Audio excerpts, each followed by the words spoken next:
Bonjour et bienvenue sur Radio Cessort, votre rendez-vous quotidien sur l'actualité de la cybersécurité. Je suis Marc-Frédéric Gomez. Nous sommes le mardi 13 mai 2025, épisode 288, en direct de l'Île-de-France. J'espère que vous allez bien. Je serai demain au Cybercampus pour ceux qui veulent prendre un café. Aujourd'hui, dans Radio Cessort, je vous parle de la CISA qui a modifié ses canaux de diffusion des alertes. Cyberattaque chez Marks & Spencer, des données clientes sont compromises. Espionnage nord-coréen ciblant l'Ukraine. Incident de cybersécurité dans l'État d'Alabama aux États-Unis. Vulnérabilité critique dans Asus Driver Hub.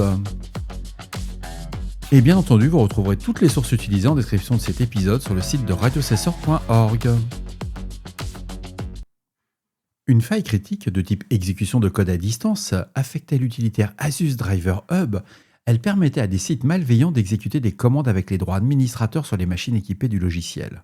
Le chercheur néo-zélandais indépendant, connu sous le nom de Paul, alias Mr. Brush, a identifié une chaîne d'exploitation combinant les vulnérabilités, la CVE 2025-3462 et la CVE 2025-3463. Celles-ci permettent un contournement de l'origine et une exécution de code à distance. Driver Hub est installé automatiquement au premier démarrage de certaines cartes mères Asus. Il fonctionne en tâche de fond via un service local écoutant sur le port 53000 et effectue régulièrement des vérifications de mise à jour de pilote. Le service vérifie l'entête HTTP origine pour n'accepter que les requêtes provenant du driver hub.asus.com. Cette vérification étant mal implémentée, un domaine contenant cette chaîne, même partiellement, est accepté. Un second problème réside dans l'endpoint, le update app, qui permet le téléchargement et l'exécution de fichiers .exe depuis des URL en asus.com sans confirmation de l'utilisateur. Un site malveillant peut donc contourner la validation d'origine, envoyer une requête update app au service local et déclencher l'installation silencieuse d'un exécutable Asus légitime accompagné d'un fichier .ini ou d'un exécutable malveillant. Ce fichier .ini oriente l'installateur vers l'exécution de code malicieux. Asus a été informé le 8 avril 2025. Le correctif a été publié le 18 avril après validation par le chercheur. Aucune récompense n'a été attribuée. Les descriptions des CVE soumises par Asus mentionnent que le problème serait limité aux cartes mères, ce qui contredit les observations du chercheur sur les PC portables et fixes de la marque. Le bulletin de sécurité officiel recommande de cliquer sur Update Now dans l'interface Driver Hub pour appliquer la mise à jour. Monsieur Brew, alors c'est Brew, c'est pas Mr. Brush, comme ça je vais pas me faire...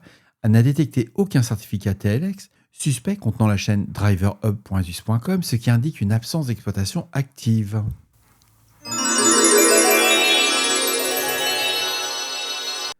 Marks & Spencer a confirmé le vol de données clients à la suite d'une cyberattaque survenue le 22 avril 2025.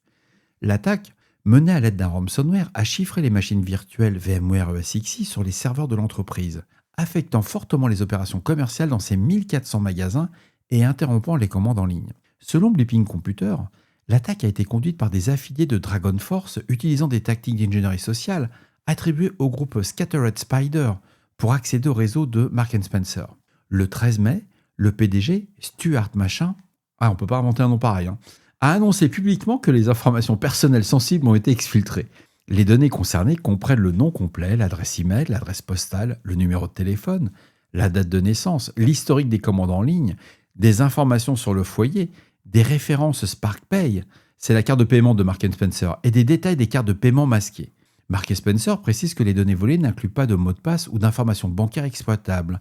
Les cartes étaient obfusquées conformément aux directives PCI DSS. Comme quoi ça sert à la conformité. Tous les clients possédant un compte actif devront cependant réinitialiser leur mot de passe lors de la prochaine connexion. Un porte-parole a mis en garde contre les tentatives de phishing. Marks & Spencer ne demandera jamais de fournir un identifiant ou un mot de passe par téléphone, email ou SMS. Les offres du programme Sparks sont temporairement suspendues. Aucune précision n'a été donnée concernant la reprise des commandes en ligne ou d'autres perturbations.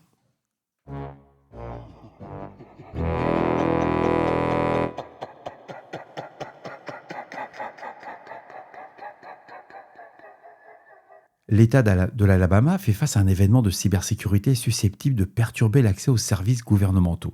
L'annonce a été faite hier, le 12 mai, par le gouverneur Kay Ivey. L'incident a été détecté le 9 mai. Depuis, le Bureau des technologies de l'information, ce qu'ils appellent l'OIT de l'État, mène des opérations de réponse à incidents et a mis en place une page web dédiée aux mises à jour. Selon le communiqué officiel, certains identifiants et mots de passe d'employés de l'État ont été compromis. À ce stade, Aucune donnée personnelle identifiable de citoyens de l'Alabama n'aura été exfiltrée.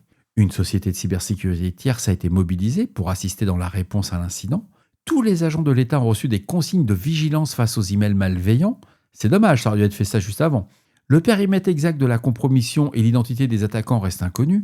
Aucune mise à jour complémentaire n'a été fournie depuis mardi matin. Alerte générale 24 heures sur 24. Le groupe TA406, affilié à la Corée du Nord, mène une nouvelle campagne d'espionnage contre des entités gouvernementales ukrainiennes. Selon Proofpoint, ces opérations visent à collecter des renseignements sur la guerre menée par la Russie dans le but d'évaluer la volonté de l'Ukraine à poursuivre le conflit et les perspectives à moyen terme. TA406, également connu sous les noms Opal Slit ou Konni, a historiquement ciblé des institutions en Russie, en Europe, au Japon, en Corée du Sud et aux États-Unis. Depuis fin 2024, Pyongyang a déployé des troupes à côté des forces russes en Ukraine et les cyberopérations en cours serviraient à évaluer les risques pour les soldats nord-coréens et anticiper les besoins de soutien militaire supplémentaires.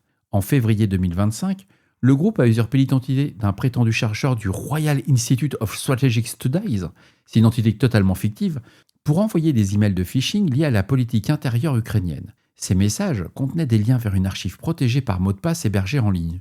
Une fois déchiffrée et exécutée, l'archive lançait un enchaînement via PowerShell pour collecter des données sur les systèmes ciblés, la configuration IP, les fichiers, les disques et les antivirus installés. Dans une autre opération, TA406 a tenté de voler des identifiants en envoyant de fausses alertes de sécurité Microsoft depuis des comptes ProntoMail. Les messages évoquaient une activité de connexion suspecte et incitaient les destinataires à vérifier leur identité. La page de collecte n'a pas été retrouvée, mais la méthode correspondrait aux tactiques connues du groupe. L'objectif principal de TA406 en Ukraine est l'analyse stratégique et politique du conflit, à la différence des acteurs russes qui recherchent des renseignements tactiques sur les opérations militaires. Le CERT-UA, donc le CERT national ukrainien, n'a pas encore commenté cette campagne. En février, l'Union européenne a sanctionné Lee Chang-ho, chef du bureau général de reconnaissance nord-coréen, appliqué dans le déploiement de troupes en Ukraine et dans la supervision des unités Lazarus et Kimsuki.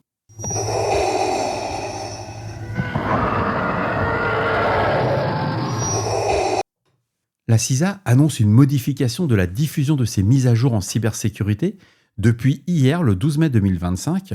Vous avez dû le remarquer si vous utilisez les flux RSS. Les nouvelles publications et recommandations seront désormais communiquées uniquement via des réseaux sociaux et des notifications par email. La page Cybersecurity Alerts and Advisories sera dorénavant réservée aux informations critiques liées à des menaces émergentes ou à des cyberactivités majeures.